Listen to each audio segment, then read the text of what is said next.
Is the Fed negative for gold? That's what we're going to find out today.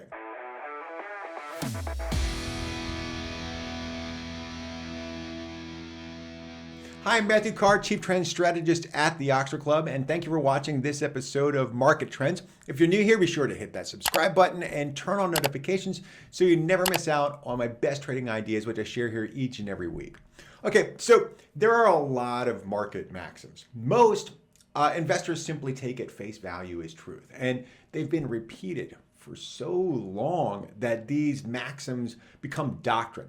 No one questions their validity or researches to see if they're true. What is the truth? But that's what I spent the majority of my career doing, proving that these market maxims and these Wall Street doctrines are actually false. So I decided to go and investigate it. And today, we're going to take another look at a long-held belief that the Federal Reserve raising rates is a bearish event for gold prices. Now, on the surface, it's a pretty basic theory. Gold pays no dividend, offers no yield. In a rising rate environment, investors would liquidate their holdings in precious metals and move to more attractive assets like bonds, winner, or even money markets funds, something that has a yield and upside. Now, it sounds really smart and logical. Gold hit new all-time highs, once again, during the pandemic.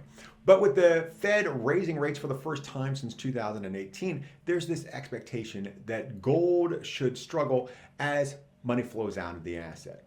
But the historical realities don't match that belief, not even remotely.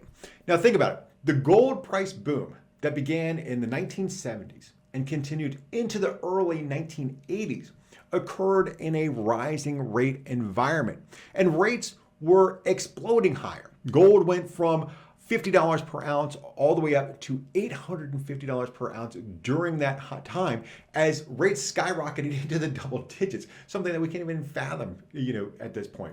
For the next couple of decades, as rates sort of moved lower, so did gold. And it actually bottomed out in April 2001 before going on this, decade-long run that saw its price increase, 447% by August 2011. That was the great gold bull market of the early 2000s.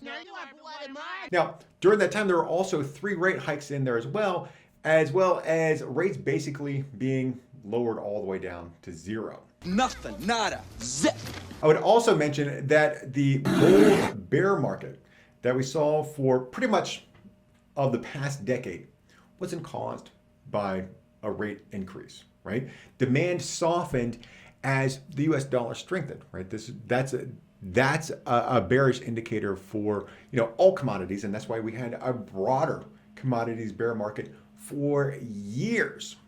Gold has risen over the long term despite the Fed rate increases, and in the short term, gold has held up pretty well in the wake of Fed rate hikes. In fact, it's averaged a 1-year return of 9.12% during years there were rate increases. Now, prices dropped in 11 of these 22 years, but the majority, or 8 of those drops, took place between 1983 and 2000, when the funds rate was largely over 5%.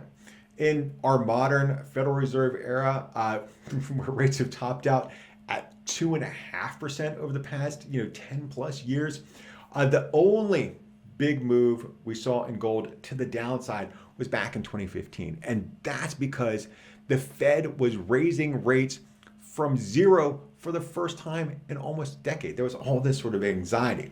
Now, the price of gold will dip prior to the rate increases. We've seen that happen, so far this year in 2022. We also saw it a little bit in 2021 as it got flat towards the end of the year. But all of that is really just investor anxiety.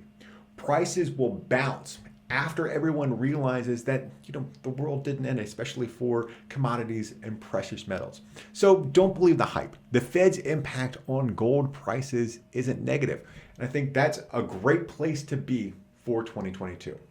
Well, I'm Matthew Carr, Chief Trend Strategist at the Oxford Club. Thank you for watching this episode of Market Trends. For more information like this, be sure to go down to the description and sign up for my free e-letter. Until next time, here's to high returns.